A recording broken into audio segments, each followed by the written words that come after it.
Welcome to the fourth installment of the Wine Clique podcast. And today we're joined by Jean-Noel, the Director of Commercial Export at Champagne Devaux, a house that perfectly marries heritage with a modern touch. So based in the heart of Côte d'Ivoire, Devaux is known for its expressive, food-loving champagnes that celebrate the depth and elegance of Pinot Noir.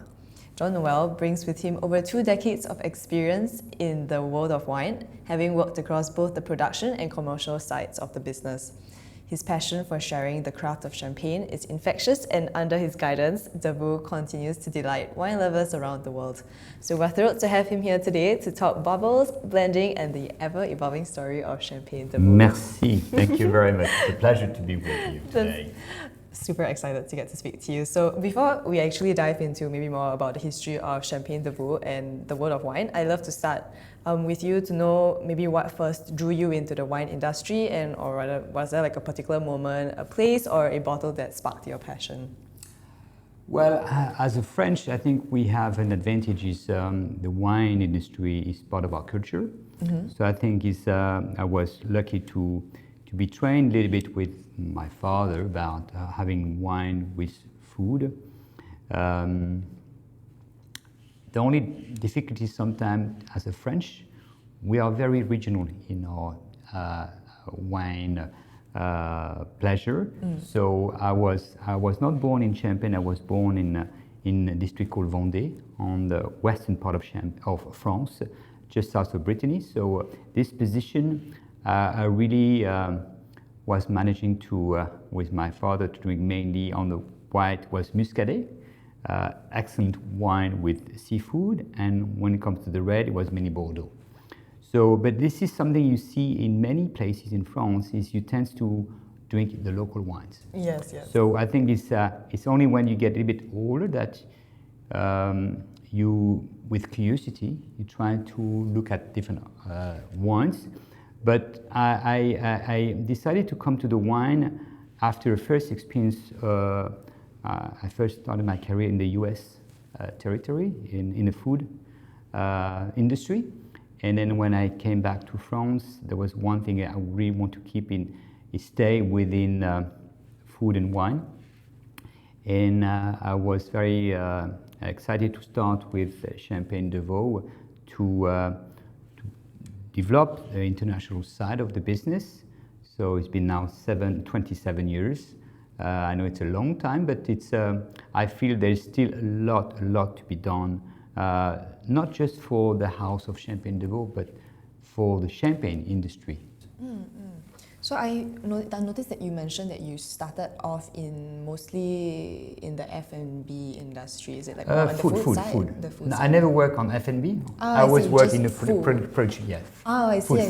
Food. Yes. Then how did you go about I guess marrying your first endeavor into the career, and also kind of where your hometown, where you came from, right? Like wine. What are some challenges that you faced? Well, I think it's the fact to live outside of France. It's also very interesting because living in the United States, it's interesting to see how they are perceiving French person. Mm. So everyone is very curious about the food, or the French food, the French wine. So we had this kind of advantage. So in living in the US also was the opportunity for me to enjoy even more a beautiful...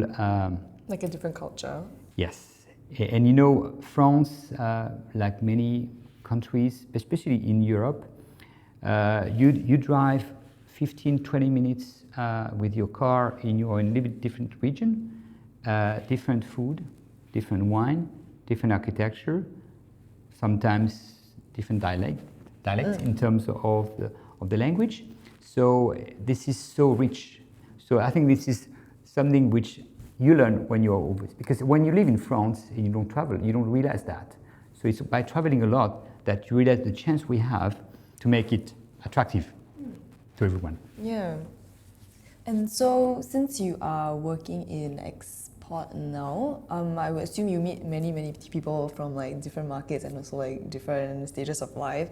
How do you kind of like adapt this story of Champagne Devaux for audiences who maybe like might not have the same views? It's a very interesting question because every country is different.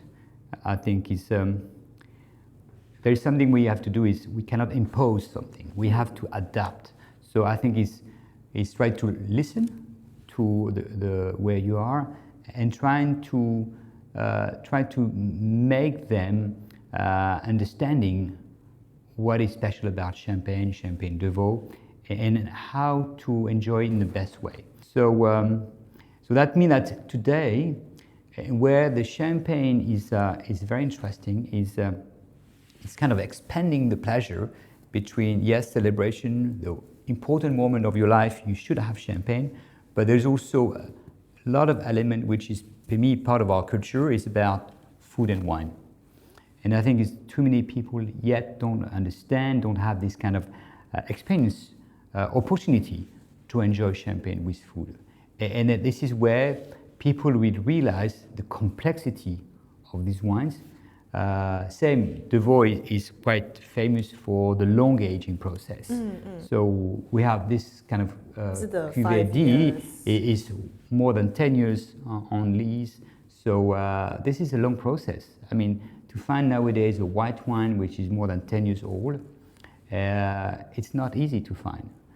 Or sometimes it's quite expensive, sometimes the wine will be tired. So I think we are lucky at Devaux. We have a very talented winemaker called Michel Parizeau. And Michel has been always challenging to express the best complexity with the best freshness. Complexity, why? To enjoy a lot of pleasure, a lot of combination possible with food, without food, but also freshness means that you'll see it gives you more opportunities with a lot of kind of food. And there is something like which leaves you a little bit lighter. And then that's something which is very important. That's one of our biggest tasks with Champagne Devaux, is trying to explain this to the consumers about the pleasure you can have with a glass of champagne. And then compared to other, I guess, houses that also carry champagne, like how do you think Champagne Devaux has like, made a mark in the champagne industry? Like what different things do you guys do? If you like the champagne industry, the champagne appellation, because it's an appellation, it's also a brand. Right. So I think we have always to respect what some, we call it big names, because of they've been in the market for a lot of years, but also they are quite large, part of large group. They have done a beautiful work to make champagne as a brand, but as a name, it's probably one of the most known wine in the world. So when in the old days, most of the promotion of champagne was about celebration, festive element. Nowadays, I think it's especially what we do at Devaux, and we are looking at one of the most oldest champagne houses. It was created in 1846. So it's to expand this kind of pleasure.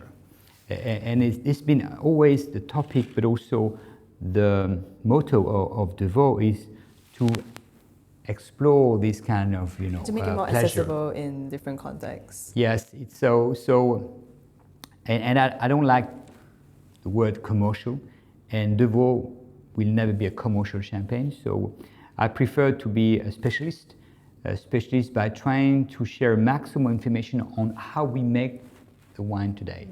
And in my chance is, and that's what we do at Devaux, is the winemaker never works alone. He always works as a team. And then I'm part of his team, but with my colleagues in the commercial side, even in the finance side. So we always meet as a committee to do the tastings. So it's kind of, mixing different experience together. So this is a very good experience. But for us, this is the only way to be able to talk about the wine. And then when we talk about Champagne Devaux, I always introduce the Champagne region.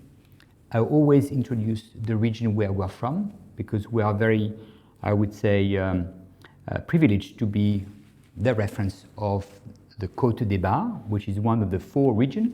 And then when before nobody was talking about the regions, nowadays one of our biggest talk is about the regions within the Champagne.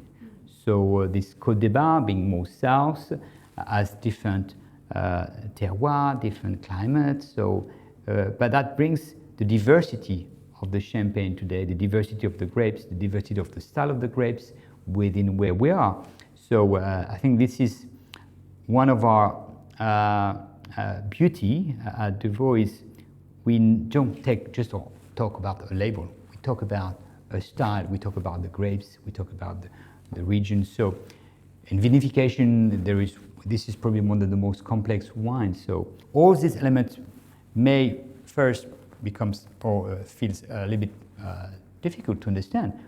But again, it's like step by step. I think it's when you go to school, you don't know everything like this. So it takes time. So we have to explain step by step some basic, the regions, the grape variety, the technical vinification. All these elements, for me, it's important to share with everyone. And don't need to be a specialist of wine to have this kind of dialogue with consumers. Would you say like Champagne Devaux is kind of trying to make, I guess, champagne knowledge more accessible for people of all ages? Like, would that be something that you guys are trying to achieve? I would say we are definitely one of the houses, one of the producers very keen to share maximum of information. And it's, for me, it's more interesting because more we have educated consumers, more they will be picky, more they will be interesting, and then also you create this kind of dialogue, which is interesting. But it's, for me, one of my role is to create this intention to learn more about the wine, the champagne.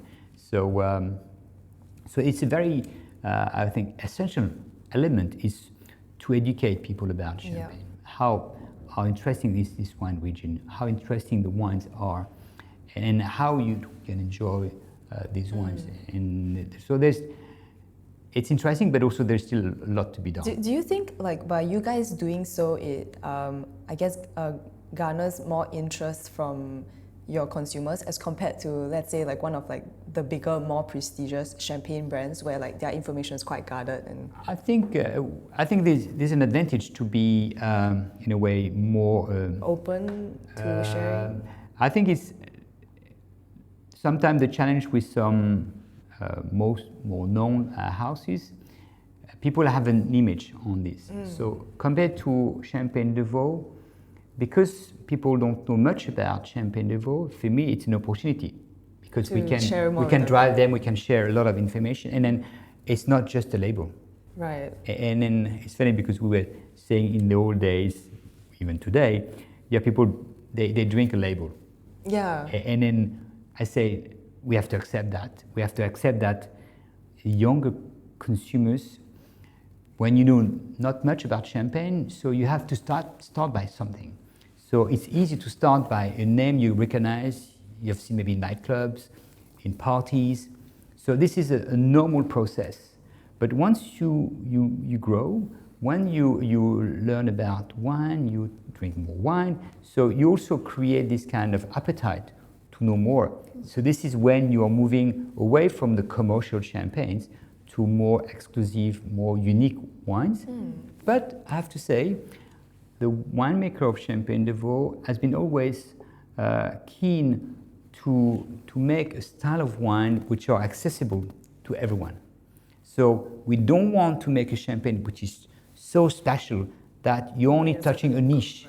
I think it's interesting, but this is not how we are going to be active to make champagne even more successful in the world. And so that's why we prefer to have very complex style, but anyone can enjoy them. Anyone.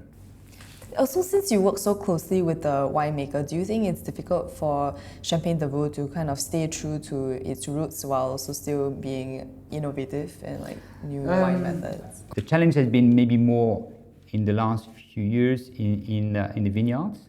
Try to keep the style and the quality of the grapes as good as it was before, to adapt.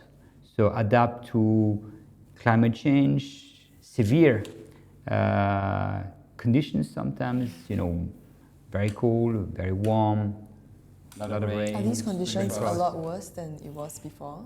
I would say worse, but it just, it's, the change is so sudden. Oh, So the season, the season are a little bit disturbed. We used to have the 4 seasons, and luckily, compared to Singapore, I think I'm privileged to say yes, we still have 4 seasons. Yes, we But do. there's a mix within the season nowadays, so which means that the vines as a plant need to adapt. So, but cannot adapt like this. It takes time. They will adapt for sure, but we have to help also. So I think the human experience, knowledge is so important in the vineyards, like in the winemaking. So an appellation like Champagne has been here for many, many years, and it will be here for another many, many years. But we have to still continue to make sure the wines and the vineyards are in the best conditions to produce the best grapes. There's no way you can produce a top Champagne with not great grapes. Yes. So the first element is making sure we have the best grapes within our own vineyards. And then also, because you mentioned that like champagne is usually only seen for one occasion as compared to maybe reds or whites that people might be more inclined to take out like just to eat a meal.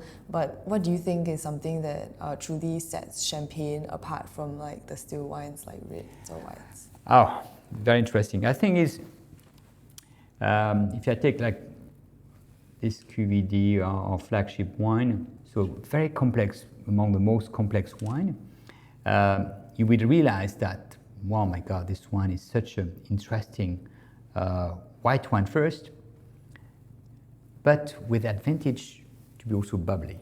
When I say bubbly, the bubbles on the wine from Champagne is a very important element. We don't want something which is aggressive, so we don't want too bubbly. So we want very gentle bubbles. For me, it's kind of a creaminess you bring in the palate. And this element has an advantage compared to a still wine. The advantage is about stimulation. So these very gentle bubbles will stimulate your palate. So which means when you have the food after, you enjoy even more the food. The texture, the flavors. So it's kind of, making the white wine even better, having this kind of stimulation you don't get from the white wine. And I do still like white wine, still white wine, red wine. But I think there's a magic with Champagne, which you don't get from a still wine. Do you think there is like enough variation in champagnes that you could have an entire meal, entire food and wine pairing just with champagne? First, there is not just one wine. There's a lot of different styles of champagne. There are a lot. I mean, we always say there's 2 families. There is the reductive style and the oxidative style. Reductive, more looking for the freshness. Oxidative, little more richness. So, but there are so many different kinds of champagne available. And so there is enough choice to really enjoy with a lot of food. Even people think that as a champagne, white wine, not good with meat. No. It's, I'm not saying that we have to let some space for the red wine to be enjoyed with some typical food, but there's some great match with meat, with champagne. Also, because you are more on like the commercial side of this like exporting the wines, right? I wanted to know, like, since being close to the winemaker as well as being on this commercial side, like, how do these aspects like inform like the decisions of each other? Like, do you speak to the winemaker and then later on when you're telling the story, like you have to change? I think it's spending a lot of time with a winemaker is very interesting. It's interesting for him to also have the feedback of what's happening in the market, what is the taste, how, like in Singapore, how people enjoy champagne, how can we make it even more successful, because I think it's quite an open channel between the two of you guys, it is. communicating. I mean, unfortunately, it's not that common that the commercial side, have this kind of opportunity to be with the winemaker tasting. But I mean, as a company, we want to share maximum information. It's not we make a wine, we sell it, and that's it. No, because we know that one of our role is to make Champagne more attractive, people to be keen to visit, to come to visit us, but also to learn and to enjoy in different ways. So this has to be shared. So same, Michel, our winemaker, is also always happy to be in the market together to also explain even in more details. His job is search for always top quality, but always to renew and to adapt to the conditions. Do you have like a favorite bottle or a favorite label from Champagne Devaux that they feel most close to? For me, you always judge a champagne house by its non-vintage with its reference. So this bottle of QVD for me is our reference, and it's the one I really enjoy. I do enjoy because the versatility in terms of how you can drink this wine. Today it could be as an aperitif without any food, it could be with amuse-bouche, it could be with seafood, it could be with fish, it could be with meat. That's what I do enjoy, because you get, yes, the rich complexity, but you get the freshness, which means that after one glass, you don't feel too much. You can still, and then you can move on with a lot of kind of wine after if you want to continue with the wine. So that's, for me, that's the one I really enjoy. I would like to say every day, but no, this is the one which I'm the most attracted at Devaux, because of course we have a lot of other wines, but I think you have to go with something which is the reference. I think if I would like to introduce Devaux, we should always start by this one. I'll be interested to try it for myself later. But maybe I'll move the conversation a little bit more to conclude. I wanted to know, because since you are quite in a client-facing role, I assume you speak to a lot of different people. Wanted to know how do you think Champagne Devaux has tried to maybe make your wine labels more, I guess, interesting for the younger audiences? Because like you mentioned, the generation of today might not be, I guess, looking out for the same things as the older generation. I think it's maybe today what is interesting is for us to talk about authenticity, about where it's coming from. I think it's this element which you share is interesting for younger generation. I think there is, a lot of messages about sustainability. They want people. They want to know where the thing is coming from. They want to see where it's coming from, who's making the wine. All these elements has been always part of our way we want to introduce Champagne Devaux. So I think we're always very, very pleased to meet young generations. A generation which is not drinking much wine. I think our role is to explain the pleasure you can get. Of course, it's an alcohol, so you have to be careful. But more you have educated consumers, more they respect the wine, but also they'll be careful. It's not about quantity. But it's like driving a car. It could be dangerous, but we need to do some training before. So same when it comes to the wine, come champagne, training is important. So don't expect consumers to know everything like this. So if nobody is here to educate them, they won't be educated. So it's going to be boring because they will have to make their own choice. But we are here to help them to make the choice and try to create this kind of curiosity, which will help them to build their wine knowledge step by step. And then, last but not least, to just end off our entire conversation, I wanted to know if there's something that excites you the most about the future of Champagne, and also where do you think Champagne Devaux, has a place in this long journey? I think it's a very exciting time because moving from just a celebration drink, a limited consumption ways, you are expanding to a lot of opportunities. And then if tomorrow I see more people having champagne with food, that would be great because they will realize that the pleasure is great. So it's not just still wine, it could be champagne as well. So again, there is a lot to be done, and then we will not do it like this, it will take time. So it's a teamwork.